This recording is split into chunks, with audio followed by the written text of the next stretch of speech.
आखिर क्यों जापान का एजुकेशन सिस्टम दूसरे देशों से सबसे ज्यादा बेहतर माना जाता है?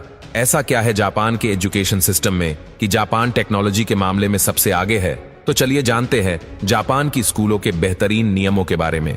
दोस्तों, जापान में स्कूल का टाइम सुबह 8:30 बजे से शुरू होता है और सभी को टाइम पर पहुंचना जरूरी होता है। अगर स्टूडेंट 5 मिनट लेट हो जाता है तो उसे 1 सप्ताह तक जल्दी आकर अपनी क्लास की सफाई करनी पड़ती है और यही उसकी सजा होती है। साथ ही जापान के स्कूलों में जो भी चीज सिखाई जाती है वो हर चीज प्रैक्टिकल करके ही समझाई जाती है। यहाँ पर सभी बच्चे सभी चीजों को प्रैक्टिकल करके ही सीखते हैं, इसलिए यहाँ के लोग सबसे ज्यादा इनोवेटिव माने जाते हैं। जापान के स्कूलों में छात्रों के लिए लंच के लिए एक ही मेन्यू सेट किया जाता है। वहाँ स्कूल लंच भी एक तय सिस्टम के हिसाब से ही बनाया जाता है। यहाँ पर न्यूट्रिशन को ध्यान में रखते हुए खाना बनाया जाता है। साथ ही सभी बच्चों को खाने से पहले प्रार्थना भी करवाई जाती है। ऐसा करने के पीछे जापान के लोगों का मानना है कि अन्न का बगाड़ कभी ना करे और इसके बाद सभी स्टूडेंट खाना शुरू करते हैं। साथ ही यहाँ के सभी टीचर्स और प्रिंसिपल भी यही खाना खाते हैं। इस तरह का नियम बच्चों में पारिवारिक वैल्यू स्थापित करने के लिए बनाया गया है। हैरान कर देने वाली बात तो ये है कि खाना खा लेने के बाद यहाँ के स्कूल को क्लीन करने के लिए कोई सफाई कर्मचारी नहीं होते, बल्कि स्कूल के सभी स्टूडेंट को मिलकर पूरे स्कूल की सफाई करनी होती है और स्कूल के सभी टीचर और प्रिंसिपल को भी ये सब करना पड़ता है।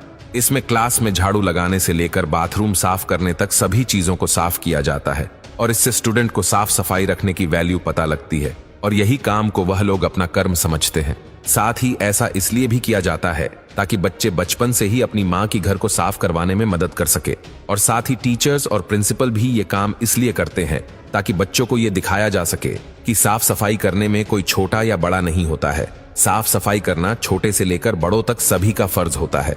साथ में स्कूलों में बच्चों को ये भी सिखाया जाता है कि लोगों के साथ बातचीत कैसे करे, लोगों का मान सम्मान कैसे रखे और अपने भगवान को याद जरूर करे।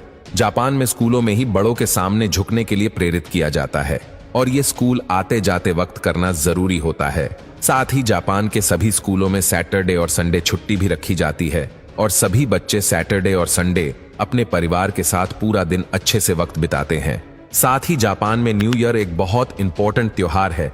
आपको ये जानकर हैरानी होगी कि न्यू ईयर के दिन आपको सड़कों पर तो क्या, कहीं पर भी कोई भी लोग दिखाई नहीं देंगे, क्योंकि सभी लोग न्यू ईयर अपने परिवार के साथ मनाते हैं। वहाँ सब समझते हैं कि परिवार एक व्यक्ति के जीवन का सबसे सुंदर उपहार है। वहाँ पर हर कोई अपने से सामने वाले व्यक्ति के साथ आदर और सम्मान से बात करते हैं।